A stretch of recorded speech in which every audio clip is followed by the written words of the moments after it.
Assalamualaikum dan salam sejahtera. Kita belajar lagi matematik bersama dengan Cikgu Mazura pada hari ini. Kita ulang kaji ataupun semak balik latihan yang Cikgu bagi pada minggu lepas. Ini soalan dia. Minggu lepas kita belajar kenal dan tulis nombor. Hari ini kita nak semak balik latihan yang Cikgu bagi. Tulis nombor dalam angka dan juga perkataan. Soalan yang pertama ni dia bagi dekat. Ya, kita mula dengan nilai tempat se kita bilang. Ada tak di sini? Kalau tak ada, kita letak sifar. Untuk nilai tempat puluh pula kita bilang 1, 2. Kita tulis kat 2 kat sini, tak salah pun. Ratus 1, 2, 3. Untuk ribu, 1. Dan untuk puluh ribu, 1, 2, 3, 4, 5. Kita tulis kat bawah ni pun tak apa, atas pun tak apa. Kemudian kita tuliskan nombor yang kita dapat ni dalam angka.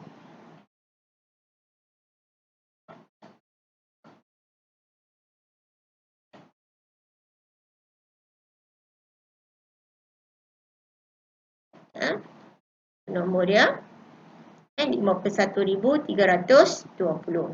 Macam mana pula kita nak tulis dalam perkataan? Minggu lepas kita belajar tulis perkataan mengikut kumpulan ribu. Kita tengok sini ribu dia.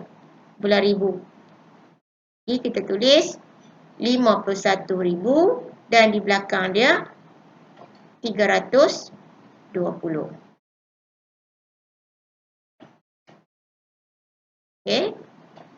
51,320.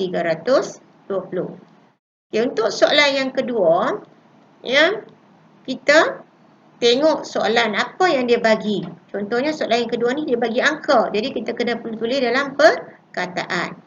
Kita bulatkan. Cikgu cadang kamu bulatkan kumpulan ribu. 10, ratus, ribu. Kita bulatkan kumpulan ribu. Bulatkan. Dan di belakang ni kita nampak nombor 10. Jadi kita sebut 98,010. 98,010. Untuk soalan yang ketiga ni diberi di dalam perkataan. Jadi kita tulis dalam angka. Untuk soalan ni pula kita cari dulu, kita garis pun boleh, ribu. Cari perkataan ribu. Kemudian kita garis di tengah pun tak apa. Macam ni. Ingat di belakang ni dia mesti ada 3 digit. Mesti ada 3 digit. 10, ratus. Dan di hadapan ni kita tengok apa yang terdapat. Untuk kumpulan ribu ni 34,000. Jadi kita boleh terus tulis 34 sebab dia ada 34,000. Dan di belakang ni untuk 3 angka ataupun 3 digit belakang ni kita lihat balik apa yang perkataan yang ada ni. 521. Macam mana cara nak tulis 521? Cikgu harap semua anak murid cikgu dapat tulis 521. 521. Jadi jawapan dia adalah 34,521. Untuk soalan yang keempat diberi angka. Jadi kita perlu tulis dalam perkataan. Sama macam tadi juga, kita bulatkan kumpulan ribu. 10, ratus, ribu. Jadi kita bulatkan hanya nombor 7 ataupun digit 7. Dan di belakang dia ada nombor 506. Jadi kita sebut 7,506. Apa yang kamu sebut tadi, kamu tuliskan dalam perkataan. 7,506. Dan soalan yang terakhir pula, dia bagi perkataan. Bila dia bagi perkataan, kita tulis dalam angka. Ya, kita garis selepas perkataan ribu ni. Dan kita kena ingat, di belakang ni mesti ada 3 digit ataupun 3 angka. Di depan ni kita baca 10,000. 10 kita tulis 10 saja. Okey, 408. Ingat 408, 400. Jadi 4 di sini, 8 di sini. 408 sifar di tengah. Kalau kamu tulis macam ni, ini bukan 408. Ya, ini 48. Jadi, jawapan dia yang kita nak tulis dalam angka ialah 10,408. Baiklah, kita akan teruskan untuk soalan dalam buku modul ni.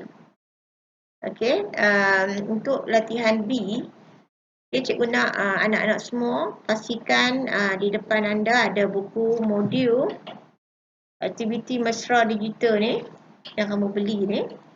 Muka surat 1, kita sambung dengan latihan B.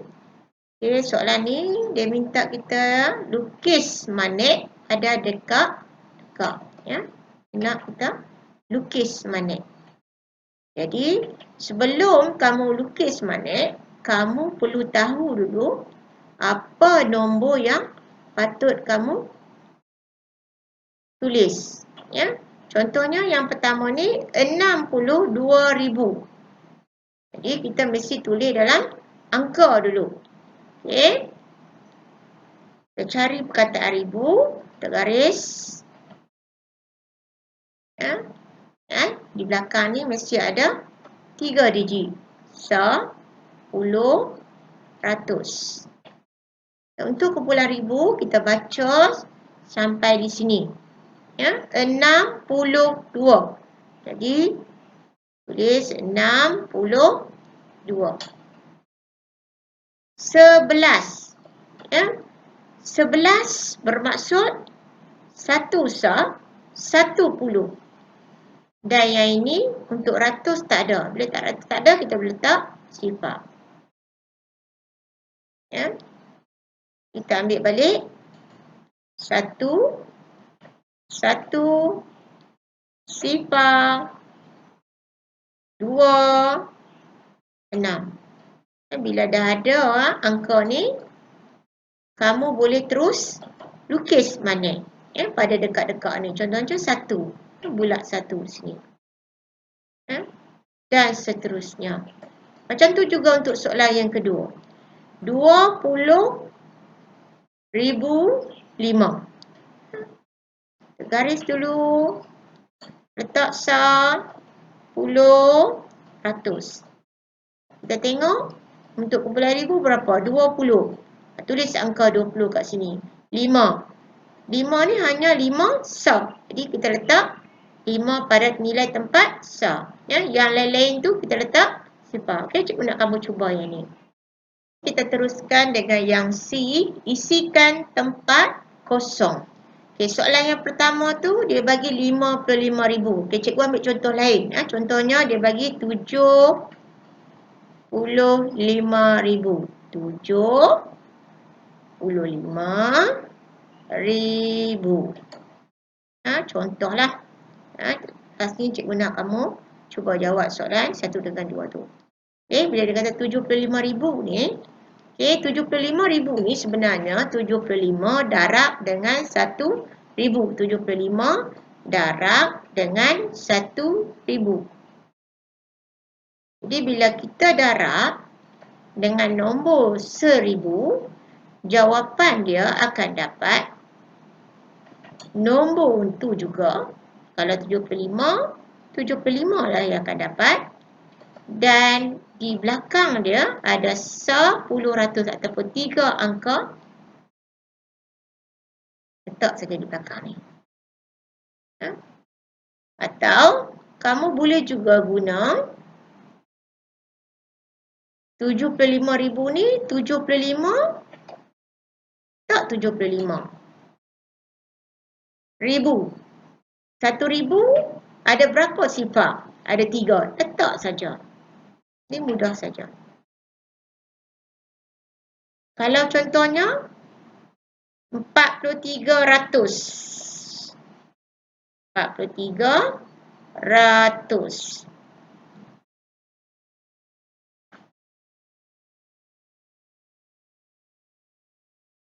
Ratus ni kita tahu 100. Dan 100 ada 2 sifar. Jadi jawapan dia akan jadi 43 juga. Dan letak saja sifar di belakang dia 2 biji. Ya. Contoh lain, kita ambil 15 10. 15 10.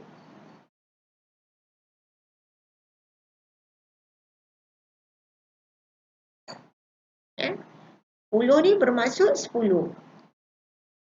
15 darab dengan 10. Dapat 15, kita letak sifar di belakang. Ataupun terus saja ambil 15 10 ni. Kamu ambil saja 15, tulis saja dulu 15. 10 ni ada satu sifar, letak saja di belakang. Itu saja jawapan dia, ya. Mudah. Okay, cikgu nak kamu lihat buku teks muka surat 4 berkenaan dengan nilai tempat dan juga nilai digit. Okey, cikgu kongsi sedikit nota pecutan akhir UPSR Cikgu Mazura yang mana untuk tahun 4, 5 boleh juga pakai ataupun guna.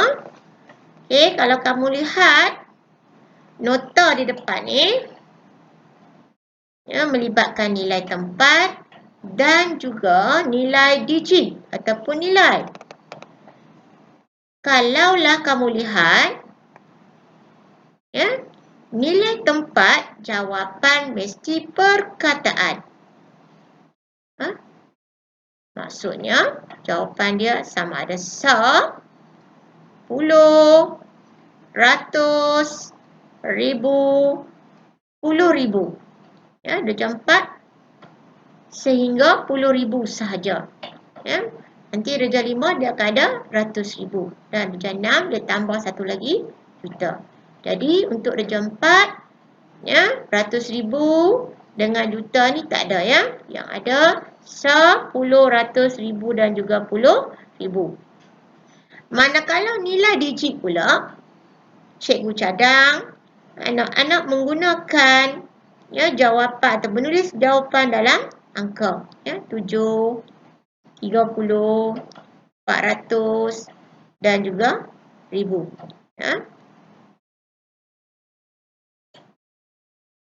Okey, kita lihat pada soalan.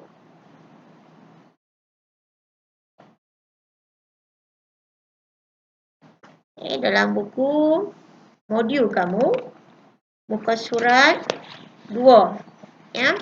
Soalan yang pertama tu, nyatakan nilai tempat atau nilai digit bagi digit yang bergaris. Soalan ni dia nak nilai tempat dan juga nilai digit. Mudah saja. Nilai tempat contohnya yang A ni, cikgu nak kamu sebut daripada belakang, daripada kanan. 10. 10. 10. Kemudian kamu tulislah jawapan di sini. 10. Cikgu guna yang ni, tulisan cikgu nampak kurang elok lah. Tak boleh baca ya.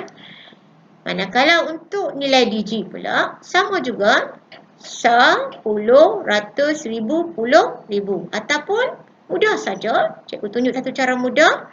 Dia garis digit 7, kamu letak 7 sini. Ambil 7, letak 7 sini. Di belakang ni, kamu hanya perlu tulis sifar saja. Sifar, sifar, sifar. Kemudian, kamu tulis semula nombor yang kamu tulis tadi. 7, sifar, sifar,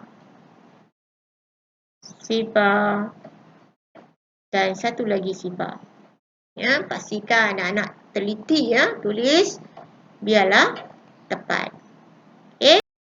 Untuk kamu teruskan menjawab soalan B, cikgu bagi sedikit nota ataupun tips macam mana cara untuk kamu cerakikan. Ya, cerakikan ni sama adalah pisahkan nombor mengikut nilai tempat atau nilai digit. Ya, ada dua. Yang pertama mengikut nilai tempat dan yang kedua mengikut nilai digit. Kalau kamu lihat mengikut nilai tempat dia mesti ada nyatakan. Contohnya sa, puluh, ratus, ribu, puluh ribu. Ya, untuk nilai digit jawapan dia hanya angka ataupun digit. Okey, kita teruskan untuk soalan B. Cerakinkan nombor berikut. Okey, kita tengok. Yang pertama ni, kita cerakinkan. Kalau kita tengok yang pertama ni, kita dah tahu dah. Cerakinnya dicerakin mengikut nilai digit. Ya, dan yang kedua ni, cerakinkan mengikut nilai tempat. Dan untuk yang ketiga, cerakin mengikut nilai digit. Dan yang akhir, cerakin mengikut nilai tempat. Cikgu nak kamu cuba. Kamu lihat balik nota yang cikgu beri tadi. Untuk kamu teruskan menjawab soalan B, cikgu bagi sedikit nota ataupun tips macam mana cara untuk kamu cerakinkan.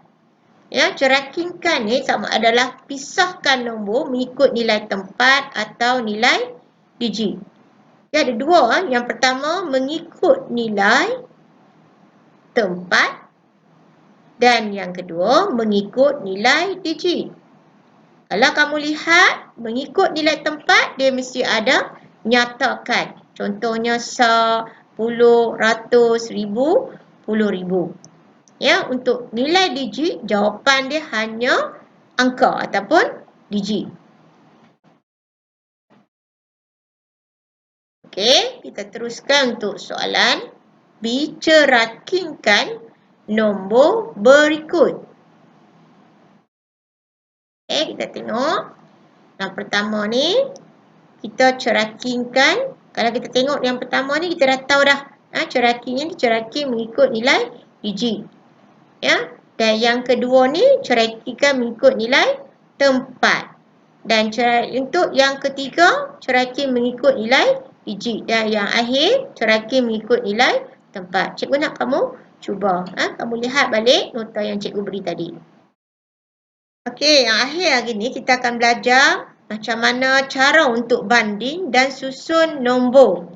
Okey, yang ni cikgu pamerkan ataupun paparkan nota daripada buku teks muka surat 6. Okey, kamu boleh baca. Okey, kita terus pada soalan banding dan susun nombor. Okay, cikgu nak tunjuk macam mana cara kamu nak banding dan susun nombor. Yang pertama sekali, kita mesti tahu banding sama ada nombor tu besar, lebih besar ataupun lebih kecil. Kita tengok soalan yang pertama.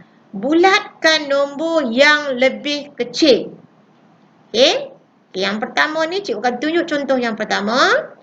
Macam mana cara kita nak bandingkan sama ada nombor tu lebih besar atau lebih kecil. Okey, yang pertama sekali kita tengok.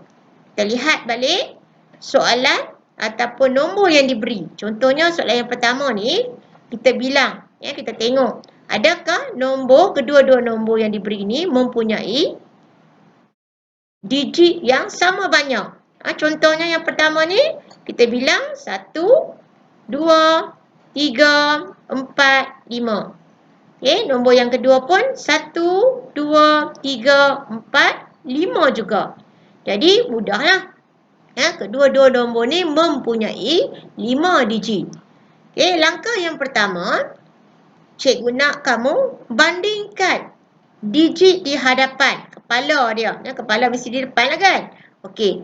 Digit yang pertama untuk nombor yang di atas ni 2. Sama juga dengan digit yang pertama untuk nombor yang di bawah ni.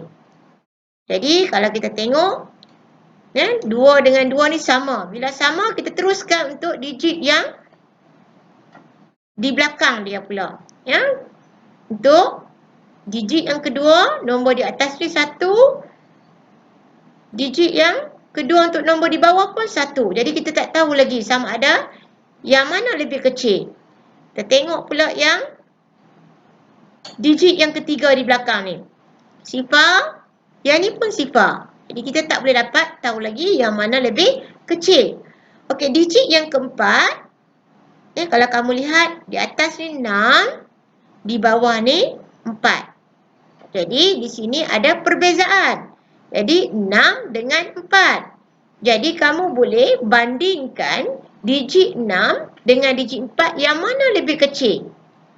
6 ke 4? Mesti 4 lah kan? Jadi untuk kita nak pastikan nombor mana yang lebih kecil, kita boleh lihat tadi nombor ataupun digit 6 dengan 4. Bandingkan 6 dengan 4. Nilai mana yang lebih kecil? Mestilah nilai digit 4. Jadi kita boleh terus bulat untuk jawapan yang pertama. Yang mana lebih kecil? Ya. Untuk soalan yang kedua pun sama juga.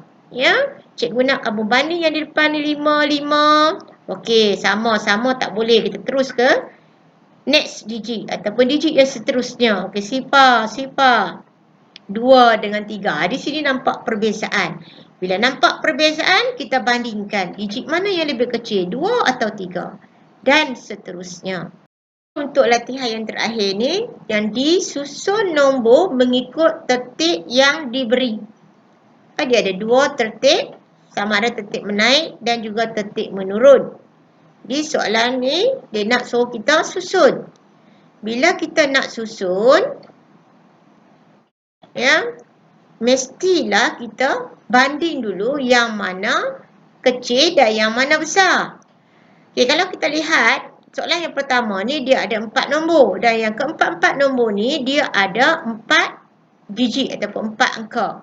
Jadi kita bandingkan bermula daripada angka di depan ni, kepala dia. Ini 4, 4, 4, 4. Sama. Jadi kalau sama kita boleh tahulah yang mana yang paling kecil. Kita tengok yang digit yang seterusnya. 0, 8, 0, 1. Jadi kalau kita lihat ada 0 dan dia ada 2. Bila ada 2, kita bandingkan 2 ni dulu. Ya. Tadi 4, 4, 0, 0. Yang ni kita tengok 8 dengan 1. 8 dengan 1 ada beza, jadi kita boleh tahu 1 ni lebih kecil daripada 8. Ni nombor yang pertama. Dan ini nombor yang kedua. Untuk nombor yang ketiga, kita lihat pula 2 nombor lagi ni. Tadi 4, 4, 8, 1. Okey. 8 dengan 1. Yang mana lebih kecil? Okey. Yang 1 ni. Jadi ini adalah nombor yang ketiga. Dan akhir sekali, inilah dia nombor yang keempat. Ya. Dan kemudian, kamu perlu susun semula nombor ni. Ya, nombor mana yang pertama? 4, 0, 1, 8, koma. Nombor yang kedua, 4, 0, 8, 1, koma. Nombor yang ketiga, 4, 1, 8, 0, koma. Dan akhir sekali, 4, 8, 1, 0. Okey, itu saja untuk kali ini. Ya, kita jumpa lagi minggu hadapan. Assalamualaikum. Okey, dan selamat belajar.